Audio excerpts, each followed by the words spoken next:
against DarkZero here on Oregon once again. Let's jump right into it with these bans, because these should be pretty fun, especially from DarkZero.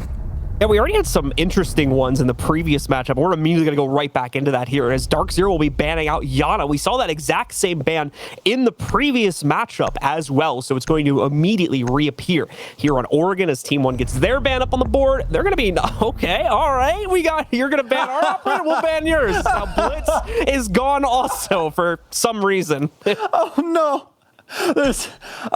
Okay, I'm sorry. That's just a good chuckle. Like, and the reasoning being that it is Blitz. Like, obviously DarkZero used Blitz, right? But that's something like you just never ever see. Like, his ban percentage now is like 0.1% across the entire board. Either way, Mira also getting to get banned out. Let's see what DarkZero takes away on defense. It's going to be the Valkyrie, so the defensive ban's making a hell of a lot more sense than the offensive bans. But let's get into these first. So for Team 1, I'm pretty sure everyone knows exactly why the Blitz was removed. That's one of Mint's mainstay operators, one that he can actually cause a lot of issues with if it goes unchecked. So Team 1 doesn't even want to try and deal with it. They'll remove that off the board. As for DarkZero, with the oNe, we also saw this ban from BDS in the previous map, and that would be because when available, Team 1 used oNe 98% of the time on this map. So both teams going for a target ban, you could say, at the beginning of this matchup with their attacker bans. Obviously, as Sam mentioned there, the defender bans looking a lot more normal in terms of what we generally expect to get out of the meta. Those attacker bans definitely going to throw a wrench into the attacks of both sides here as we get into the matchup. Hallamel really wants to let us know that he's 6 picked over to Switch. He's locked it in like 3 different times there, so we gotcha. We're also going to see DarkZero pull the same thing, as they'll bring the Maestro in instead of a Clash on Mint. I mean, hey, fair enough. I mean, and the other thing that's really nice about that is Alamau flashes the Thatcher, which means that you're more than likely going to move away from maybe an op pick like Kaid or something like that. DarkZero didn't necessarily bring one, but that's why we saw that 6 pick go away on that Thatcher. Obviously, when Thatcher's usually inside of the pool, we see him almost all the time just because of how effective he is overall. But this time going to be a little bit different for Team 1, and honestly, I like it. Meanwhile, for DZ, the setup not going to be too much of a far cry from what we generally tend to see on these basement setups. You'll have the Banshee to slow down the backstairs pressure there. And on top of that, the only notable thing as far as the NA meta is concerned here that we're not seeing from DZ right now is the fact we don't immediately have the Goyo, but that's pretty, that's kind of like semantics on a team-to-team basis there. The Maestro being swapped in for it should fulfill the role pretty fine also, and they still have that deployable shield to go out towards the construction double to make sure that they'll have that reinforced here. Immediately, Eclipse is going to start out with a headshot here as well, taking down Neskin before he even takes a couple steps into the building. And Eclipse, a player that you and I have been talking about at length for quite some time now, the kind of hidden gem inside of DarkZero that started to boil its way to the top, and it's a great thing as well, because Eclipse has been a solid player for such a long time. To see him start to find success is just such a solid thing, and getting that opening frag now, showing Team 1 that they can battle back inside of the frag department, and that's going to make things quite difficult for them. Getting rid of the sledge here, it's going to limit them with those frag grenades. Obviously, Levy and the rest of the squad still going to be set in their ways, especially with still having access to all of their hard destruction.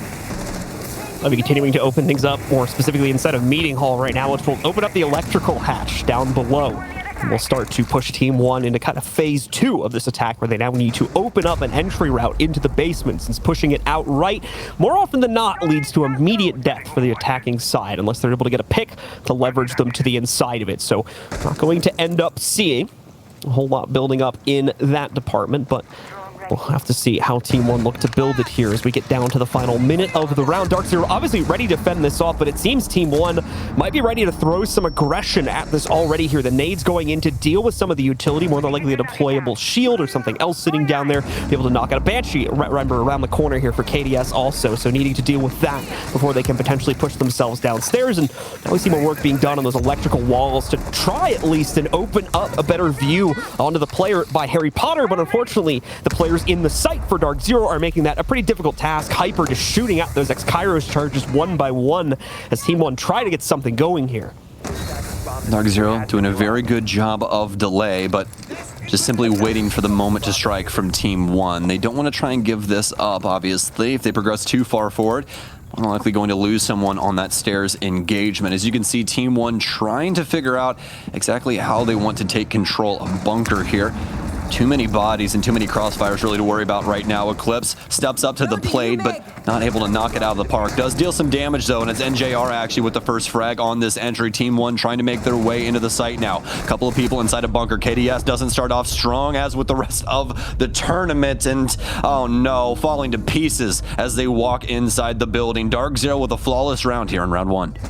Troublesome start here for the folks on Team 1, considering the issues they already faced with their attacks. Just in the last map we saw on this stream here, not really able to get, let's be honest, I mean, much of anything at all going on that attack, and ultimately, due to a lack of time, they end up just walking right into the setup for DZ and getting torn apart there in the late round. Yeah, very, very difficult task for Team 1. I mean, obviously, the early pick didn't help in any sense of the word, but you know, losing Neskin isn't the biggest deal when it comes down to it. We've seen Team 1 fight back from a man down constantly, to be honest with you. And they had everything necessary in order to still get hatches open and try and, you know, really misposition DarkZero. But the problem is that they end up going for bunker as well as an E-box push. But that's mostly where DarkZero's utility is centralized around for Jaeger as well as Wamai. They just have a bunch of things to be able to limit how they actually put that pressure onto those difficult positions to get like where we saw Skies in Harry Potter. So we're going to see some confidence, in my opinion, come out here from DarkZero now, as they're going to go right for the first floor hold after a incredibly convincing win on round number 1 there. This is definitely the site that will test the mettle of defending teams more often than not, especially when compared to the other option they have right now of going upstairs. But still, we'll have to see if this Slug Gambit will pay off for them. Obviously not a site that they don't know how to play in any respect to that. We can see the extended setup going in towards the attic now, as well as spread throughout the kids' dorms area there, where they're going to try to play this extension and, of course, look to waste the time from T1. Hyper specifically is going to go all the way up to T3, so got some potential for some early round shenanigans to build up as a result of that. Well, we'll see how it ends up working out here for DarkZero. Quite unique in the way that they're doing things. Not bringing the Wamai here, so I'm going to slot in oNe instead for those laser gates. Not only preventing throwables, but also dealing some damage if you do run through those. So could possibly limit some rotates later on. That could be quite helpful. Looks as though, well, the LATAM squad has already worked their way in pretty quick pace into the small tower side. Not going to have a good read on the situation as to what's going on inside of security, or really the full breadth of what DarkZero are doing across the map. And it is quite a length of a list, to be completely honest with you. DarkZero have quite a few moving pieces here, especially on this top floor setup. Multiple ADS setups with these Banshees to make it difficult for Team 1 to clear things out. They're going to need a lot of crosses here to try and lock down these DarkZero members, especially with Mint sitting here inside of attic. The path already opened up from walk-in, but that's just the start, as you mentioned. Still need to clear out players towards attic, as well as still transition downstairs overall.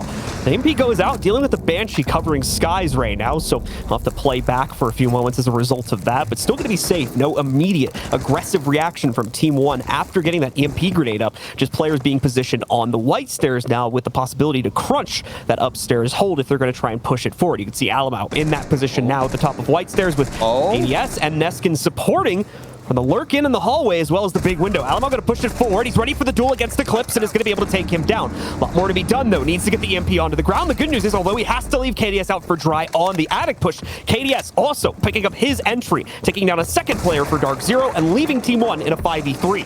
Fantastic top clear here from Team 1. DarkZero, no information on the push coming in from not only attic, but also a great swing from Alamau to shut down Eclipse inside of dorms. Now, DarkZero's fate inside of round 2 rests on the last 3 remaining blue members.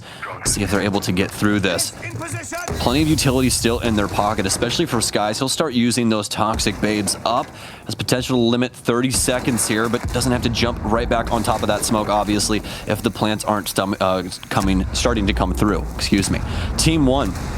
Still looking for this plant attempt here. They've set things up for Alamau to be able to cover Sky's location inside of security, as well as have Hyper with the assist. Other two currently set up in Cafe and attempting this plant now. Look at us, halfway through it already. It doesn't seem like DarkZero have a single inkling of info on this. KD has to switch sides, gets the first frag. He's downed. Hyper able to get the refrag, but he's now in a 1v3 to try and lock things up. Has the Ash down on the floor, and he won't even be able to secure that kill. Doesn't seem like the rotate's made well enough, and Levy able to take him down.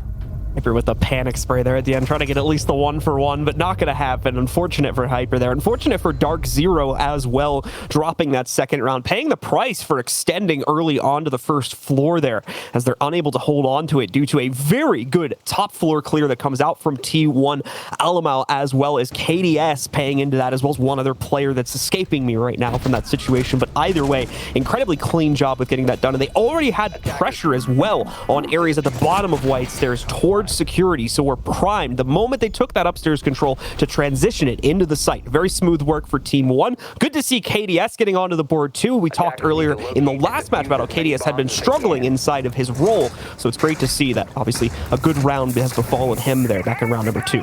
Yeah, absolutely. We've seen one solid game from him throughout all of Six Invitational so far, and it was the series up against G2, but even inside of that one, we still saw Alamau drop a 20 bomb. So it's one of those things where it seems like Alamau continues to be the constant for Team 1, and everyone else is just kind of picking up the pieces. KDS, again, not the greatest tournament, but we still have high expectations for him. He's honestly had a great season inside of LATAM, and we want to see him find some success here today. So starting off strong, and let's see if he can finish that exact same way. But as for DarkZero inside of that last round, just no info on that top clear. Team 1 very cognizant of the situation, and I think that even past that top clear, they were able to transition it into a hell of a take downstairs, really respecting Skies inside of security. I think that was the biggest aspect of that, because Skies could have presented a lot of issues, especially if they started to pressure him with all of those smokes as well as that M590. I think all of us have, you know, had a run-in with that today while watching the tournament and seeing just how damaging that shotgun is. If you ever needed a reminder, it's been that way for a very, very long time. So you really have to give respect where it's due, and Team 1 did a bang-up job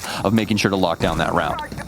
Interesting setup with the laser gates here for DarkZero, as they use them to act as their coverage going into attic. This also allows NJR to swing into that angle should Team 1 choose to clear it out, because as you can see, one of the walls, the one that he's actually next to, is reinforced, so he does have relative safety until we start to see the attic clear become more of an issue here for Team 1. I like it from DarkZero. Should allow for much greater control over the master bedroom area too, which right now, before seeing this setup here, is oftentimes kind of just given up to the attackers in a lot of rounds there due to the fact that it's too risky for the defenders to try and contest it. Really, really like what we have going on here. So Team 1 already with a lot of cutoffs, making sure that not very many rotations can happen here. You can see they can possibly get some info here on Mint, get a good rotation out of him if they're able to put some pressure on him, but that's the biggest issue right now. They have that cutoff. You guys were able to see that from Levy standing outside of the double window upstairs. So if anyone does go kitchen hall, they're more than likely going to die. Mint starting to take some damage. He'll get droned out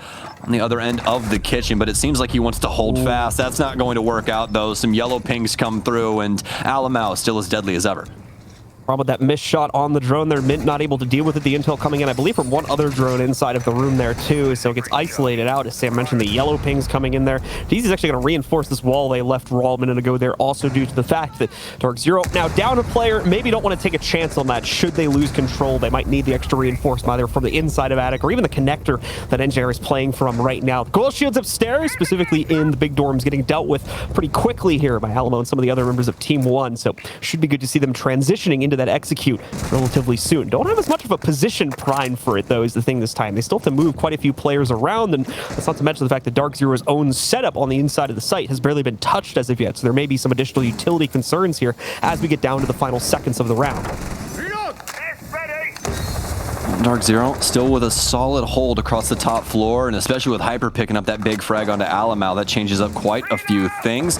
No more EMPs available to Team 1, so we'll have to try and figure out how to get through these laser gates on their own if they do end up pushing from that side. KDS still with a very strong position here at the top of White Stairs, but doesn't seem like he has too much help. All of a sudden, Levy, though, pops up on the other side, working the Kid Storm's window. He's just going to swing on inside. Doesn't seem like anyone knows. He gets the kill onto Eclipse. The plant's still going down. Levy with 2 kills. NJR, is he able to secure it? It's the 1v1, and he gets it done. NJR locks it up. DarkZero's rookie player to this roster, able to seal the deal for them while Hyper bleeds out on the floor.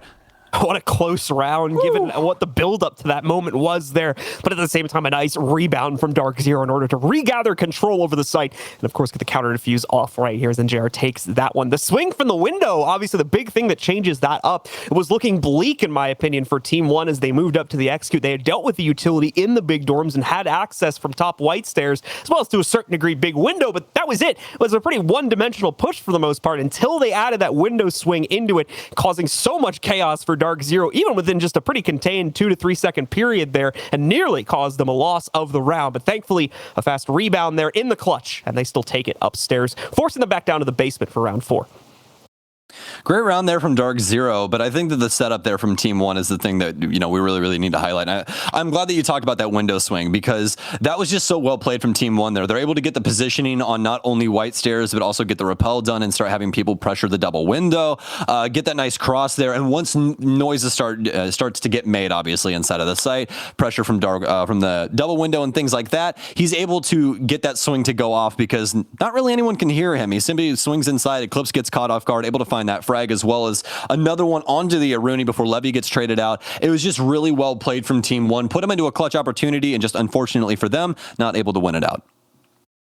All right, so let's see how DarkZero are going to fare on their second hold here. I mean, probably going to fare pretty well, more likely considering the way that the first one, but it's important to note that Team 1 has already evolved quite a bit in the past 2 rounds since we've seen that play, so hopeful that they can try and make a little bit of a better effort this time to at least start vying for control of the basement, as they were stopped at the front door by DarkZero in the last round, finding a pick early on in the round, so Team 1 were already fighting from 4v5 pretty much from the first 10 to 20 seconds of the round, and really struggled to take care of any of the utility or reinforcements surrounding electrical, meaning they did not have much of an option when it came down to it. Were forced into the site just from the usual staircases and the construction route, and were torn to shreds as DarkZero were very much set up to stop that. Now we're going to see a little bit more aggression from DarkZero here, as we've got a 2-man extension, one holding the freezer stairs, that being Eclipse, and one more on the inside of security, also Hyper playing to that angle.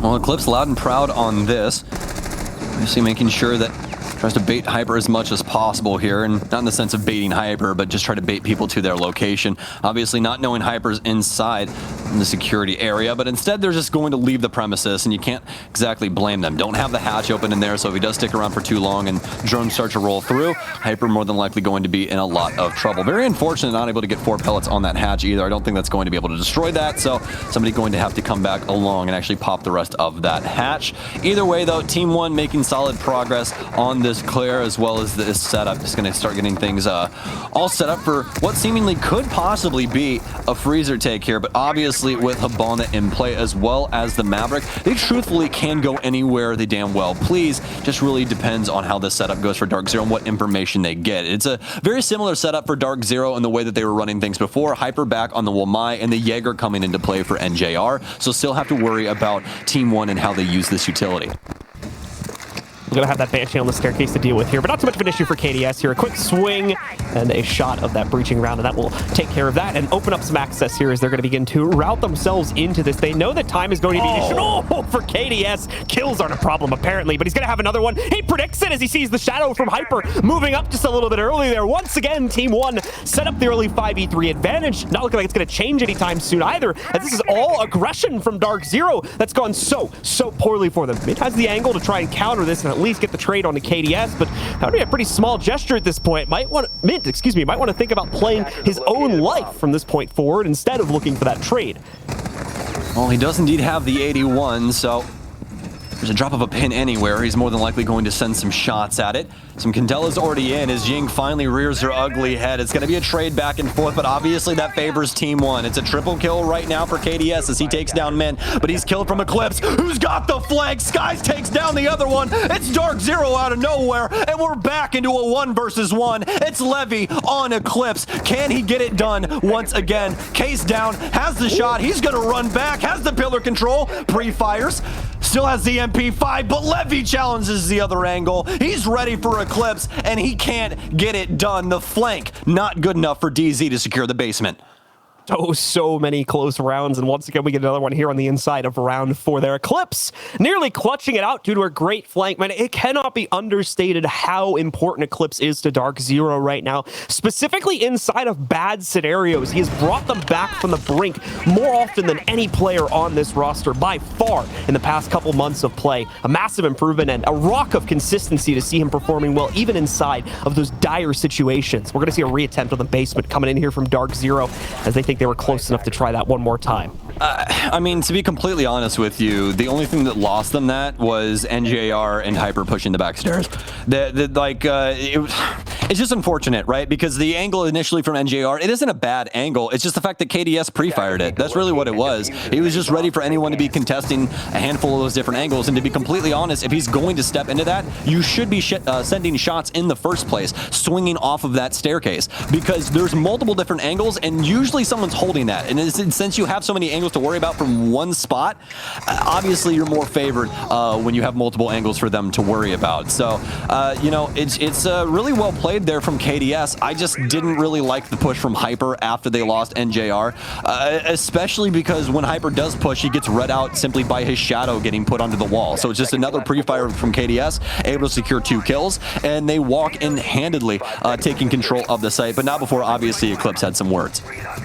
Team One getting off to a good start on this attacking side, already matching the number of rounds they were able to net themselves when playing previously in the last half. Should be noted, though, that they actually started that last map on defense, if I remember correctly, so already really doing significantly better in this game than they just did against BDS in the last matchup here. DarkZero, of course, going to be out and about once again, specifically around those freezer stairs and kitchen positions, and at this point, Team One kind of expected. They've got the read on this situation, so they're already going to start putting pressure from the front door into that part, but maybe not. Hold on here. We've got 3 players stacked at laundry, ready to rock and roll into the site, but do they realize someone's sitting right behind that laundry table waiting for them? I'm not sure if they do yet. Sky's up, and one's down. He takes him out on the follow-up, ready for a second if he wants to round the corner, but do they want to take that risk right now? Does Lagonis want to take on the M590 in the corner, while additional support is also available from the inside of Freezer and down the hallway? Not even to mention Hyper's on a slow lurk, but unfortunately not going to see much out of that. Alamo's got that one caught. He'll join the group pushing Freezer. Levy has found an impact as well to take down NJR.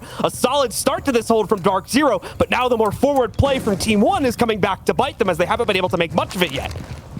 A risky start for Team One. They lose KDS immediately, but refrag in such a beautiful fashion. Now down to a 2 versus 4 for DarkZero in the basement on this replay. Guys need some big plays inside of laundry. It can't get done from Eclipse across the way. Neskin and Alamo lock it up for Team One as they're taking it to DarkZero here on Oregon. Certainly trying his hardest to fend off the effort, and of course started things out with a surprise, jumping up from behind the table to take down one of the 3 players pushing and getting that early intel to at least give DarkZero a chance to survive that skirmish. The problem is, though, just ultimately so unexpected by Team One, this is, and of course, more importantly, watching those flanks, catching the Hyper move down the main front stairs there. Alamo doing that and then rejoining the push on the inside of Freezer. Team One had all of their assets covered inside of that push. They knew the risks that were involved and executed upon it beautifully, and now, very much deservedly so, they're going to take the lead here at 3-2. And not only that, but also DarkZero going back to the basement once again. So they go back to back like they're on the cover of Lethal Weapon, but they shoot like marshmallows. They aren't able to actually get anything back up against Team One. They're able to get the initial frag, but Team One steamroll them onto site. DarkZero continuing to push the envelope, DarkZero continuing to push the envelope, but Team One finding those frags because of it. So I don't really know what the pacing is going to be here for DarkZero, because I feel like they're a little distraught. Team One continue to switch things up. The previous round being a lot more centralized around strategy and the clear and actually getting the nice execute onto site. This previous one being hell in a handbasket. We're going to have to see if DarkZero's, I believe, 3rd attempt in a row on basement now is going to yield any fruit for them. It's obviously going to be their last round inside of this half, so they're going to have to hope it does. Otherwise, they're going to be suffering from a very nasty 2-4 scoreline here on Oregon defense as they switch on to the attack and try to find some way to forge themselves back into this matchup and take down Team One here. This would be a really surprising result for like the transitive matchup properties here if we end up seeing DarkZero win this. Because remember, DarkZero took down Empire to start the day off here. And they're about to lose to Team 1, who's sitting sort of like towards the middle top of the pack right now there. So that's a pretty big skew of match results for DarkZero throughout the course of today. Yeah, it brings up that, very long time discussion. If A beats B and B beats C, but A lost to C, is A better than C? Right? Yeah, it's obviously like not usually a very valid point, but it's still interesting nonetheless to look at that and see you just took down the Russian Cyborg earlier, but now you're losing to Team 1. It's interesting. Oh no, extremely interesting, and I'm glad that you brought up the point, honestly, because it just shows the differentiating factors that go into Siege and different styles of gameplay. Empire, although aggressive, I would say, definitely don't have the same stylistic choices as Team 1. I don't think that we're going to see a very similar push like we saw inside of that previous round from Empire. Obviously, any team is capable of that, but it seems like Empire are more or less on the hey, let's get these entries, get things cleared out, and get for the execute. Not hey, we're going to go for the execute inside of the first minute. So Team 1 already working on the hatch job there in order to give them access. Not going to see any crazy aggression coming out of them in this round, as I'm sure you folks at home have noticed at this point with half the round now gone. I'm going to see that start to change here, though, due to that timer starting to shrink as Team 1 do need to begin putting pressure onto DarkZero here in the basement. And if they haven't already, leverage that drone control. They still have 7 drones available on Team 1 there, so plenty of opportunities to see what exactly DarkZero is cooking up downstairs, and more importantly, how they can work their way around it to try and net themselves what would be a 4th round in this half here. 3 of those coming from basement attacks.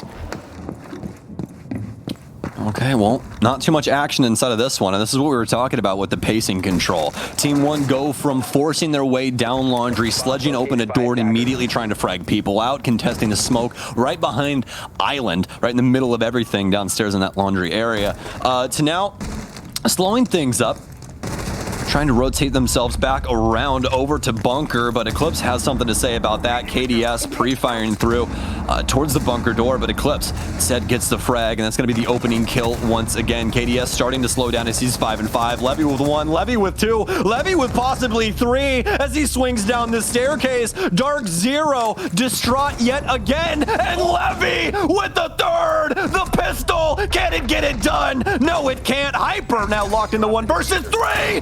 Oh my God! What is happening inside of this game? Lagonis, it's a 1v1 once again. Lock him in the cell. Put some gloves on. Let's go to war, folks. Lagonis does not have case control. AK-12 in hand. Hyper waiting it out. He knows he has the timer, but can he get it done? He cannot. Hyper swings the angle. Lagonis, he's just better. DarkZero, sit down. Cerebral play coming out from Team 1 on the inside of that round there. Incredible stuff from Lagonis. The pre-fire is right on to take out the head of Hyper, who, let's be real, Hyper, a valiant attempt right there as well, but not close enough for what we're seeing. Team 1, Levy as well, just firing off on all cylinders. As far as I can tell, a blind shot through the softball from his pistol to take out the head of one of the members of DarkZero. That's some impressive stuff coming out from Team 1. They are angry about that loss on the last map, and they do not want another one, by the way they're playing right now. This is unprecedented.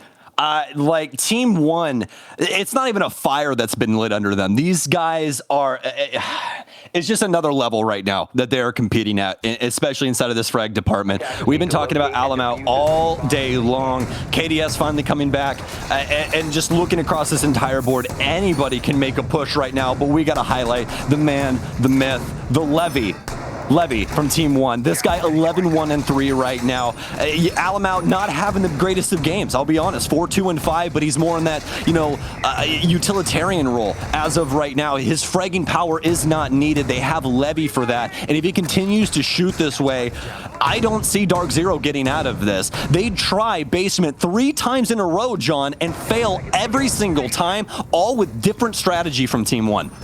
Here's the other point about Alamo as well, is that he's not necessarily expected to pick up the frags from time to time. That role falls more so to KDS on that aggressive Ash and Jaeger main. But we've mentioned a few times here, we're kind of beating into it a bit, but overall, KDS not being the highlight player for Team One. It's always someone else. Up until this point, it's generally been Alamau, but now we've got Levy picking up the heat as well here. If we have a game where all of these players are firing off on all cylinders, man, Team One is looking like a very, very tough roster to take down, assuming they make it all the way, of course, to that bracket play, which I would hope so, by the show we're seeing from them right now. It's one of the funniest dynamics about Siege for me, is the fact that you and I can sit here and go on and on about strategy and what people should be doing and setups and all of this kind of stuff. Right. And really, Siege can be decided just by shooting your opponent in the face. That's really it. Like, you can simply walk into sight and kill them and you win a round. So that's what I love so much about this game, is like you can have squads like DarkZero that put so much forethought into everything that they're doing. And not saying that Team One isn't doing that, they're just playing a more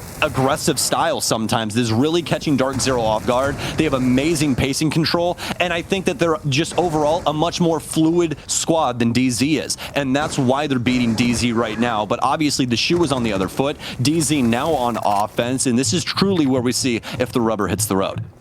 Neskin, of course, looking for anything he might be able to pick up inside of the early round. Off on a little bit of an island, though. You'll note there's not really a whole lot of support for Neskin until you look upstairs through that hatch, where there is going to be something available to play into. In fact, you're going to see that support coming out right now. It's Alamo, in fact, playing to that upstairs position, supporting against the pushes from DarkZero by smoking out those doorways when needed, as we just saw right there. Also continue to watch from a top-down angle. That nade will swoop him around to a different ready for it. And so is Neskin, apparently.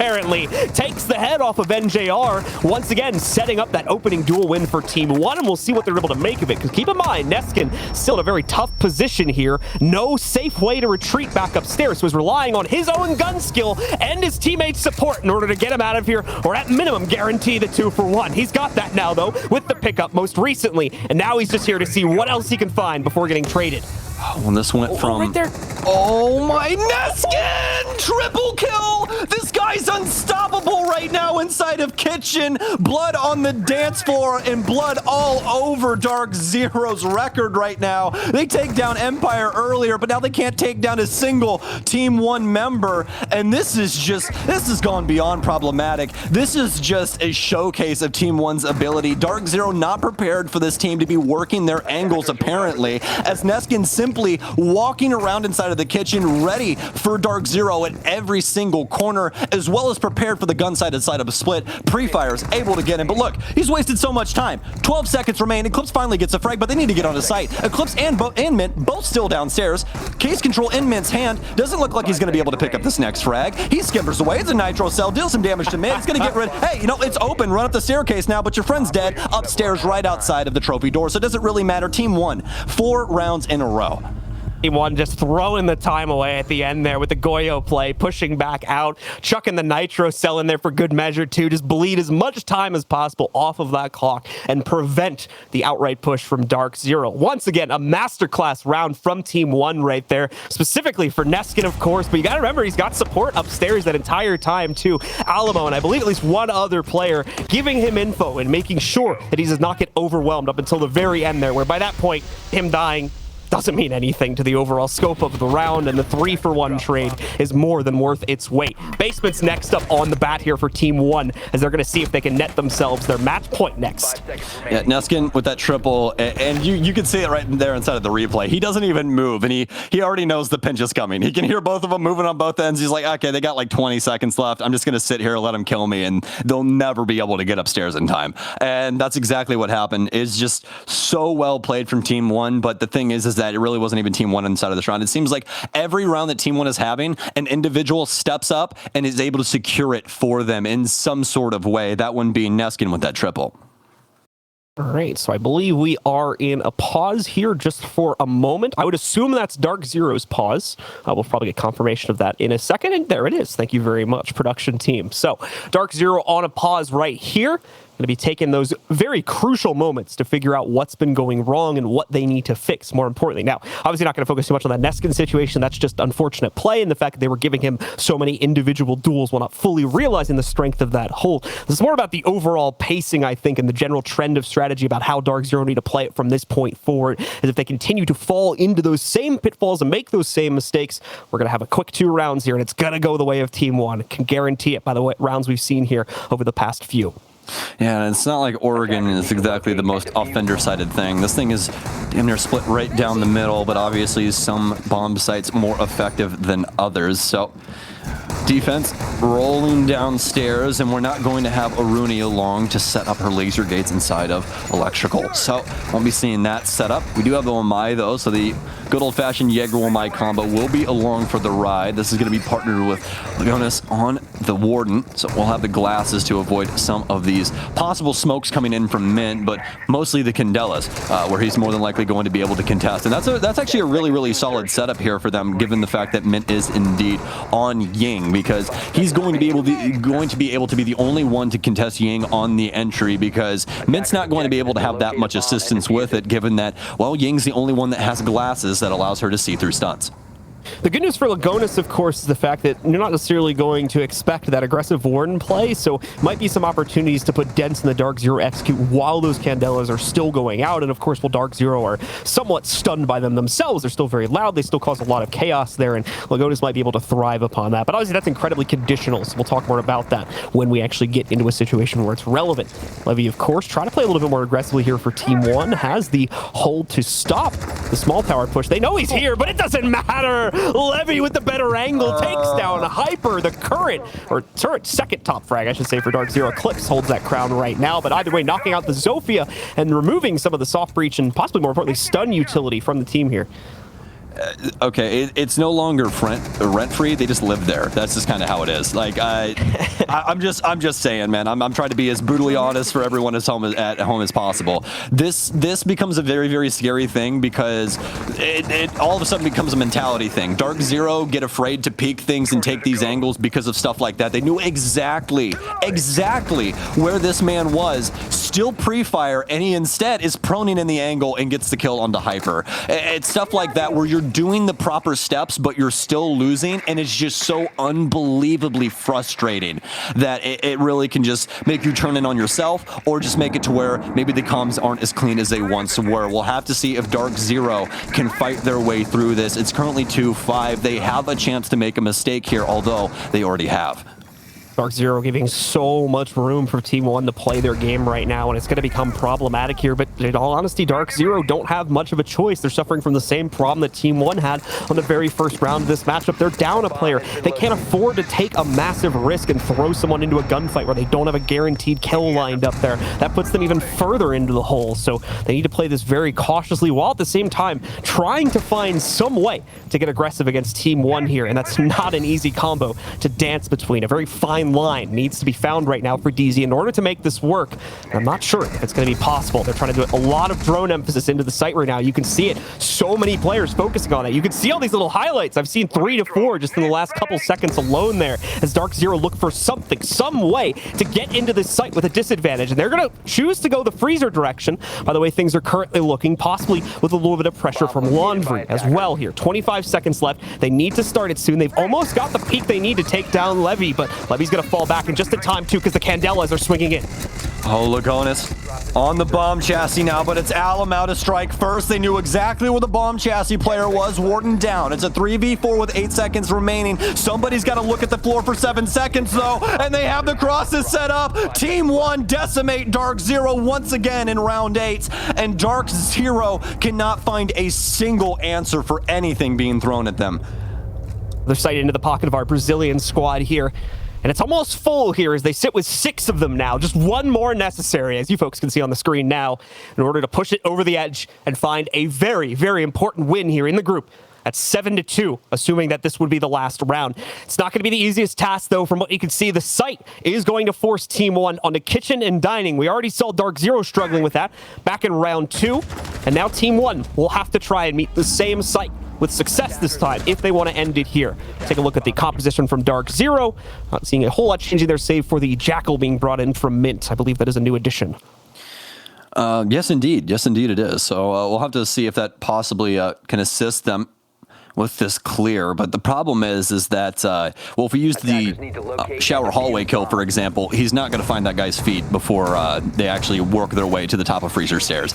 Unless he goes out and, like, gets laundry hatch or something like that. That's where, you know, something could possibly happen in that kind of scenario, but people are going to have to rotate off-site for this to be of the utmost effectiveness. But the good news for DarkZero is that some of the early engagements, we saw Team 1 have a pretty solid roam where there is a possibility to find some of this. So this is definitely going to be helpful towards DarkZero in the info department, but they need to be able to capitalize on it, and that's what I'm honestly afraid of, because it doesn't seem like it's been too big of a lack of intel. Yes, there has been scenarios where that has presented itself, but as of right now, DarkZero have gotten the read as to what Team 1 are doing off-site and have tried to battle against it. Team 1 have simply just won the engagement.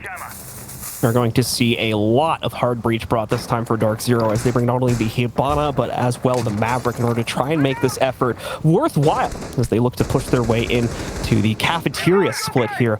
Oftentimes not the site we see teams going for, but that varies from team to team, as this is one of the few sites where you have the option of playing into either kitchen and then, of course, the cafeteria or meeting hall. We've got one more of those as well in cafe with the library, or excuse me, the dining room site there that gets played into twice as well. So most teams, or at least in this matchup here, we're going to see Team 1 choose to go for the cafeteria split. We'll see how all this works out, because here's the problem with it. DarkZero going to be given some of a top-down angle in order to play off of right from the start of this round. Team 1 know that, of course, so they've set their setup up further back, primarily on the inside of the kitchen, so that they can play to prevent plants from small tower. More importantly, it's a pretty harsh cutoff, and that usually the defenders hold control of showers also. So if there is an attempt from DarkZero to plant, and it fails, getting control back of the case is going to be a very tough task.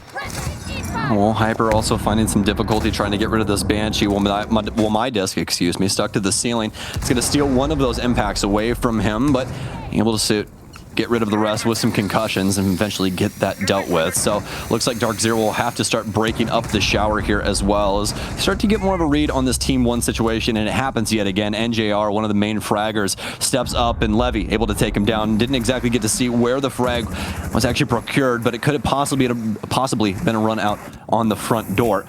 Try and get a confirmation on that later on, but either way, that's still the first blood happening for Team 1 yet again as they continue their stride, at least in that category. Guys, of course, trying to open up this wall as quickly as possible for DarkZero to start making a push to the inside of cafeteria and more than likely make at least their first attempt to get a plant down onto the ground. NJR is still dead, unfortunately, as he was taken out earlier in the round there. Not going to see much from him over these next 58 seconds as Team 1 look to seal the deal here. Now, they have given up control of showers. There's the first step done already here for them, but only 50 seconds. Oh no! Oh my, it's not like this. No. Neskin also picking up a frag against Skies. The DarkZero team kill might have been the end of them here. Eclipse left alone, and Neskin completes the wrap to finish off the round. His Team 1 dominate immediately after losing this map just a few minutes ago to BDS. They find immediate revenge here against DarkZero and take a convincing win at 7-2.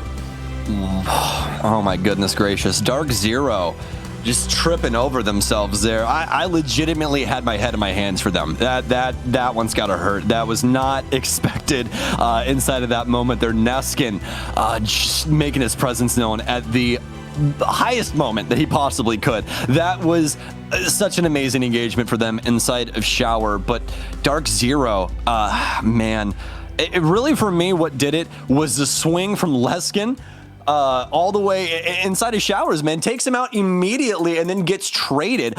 Honestly, once we see the Jackal move into the actual shower, I didn't think that Mint was going to be challenged in the slightest. That seems like the most dangerous thing you could possibly do if you're Team 1, to be honest with you.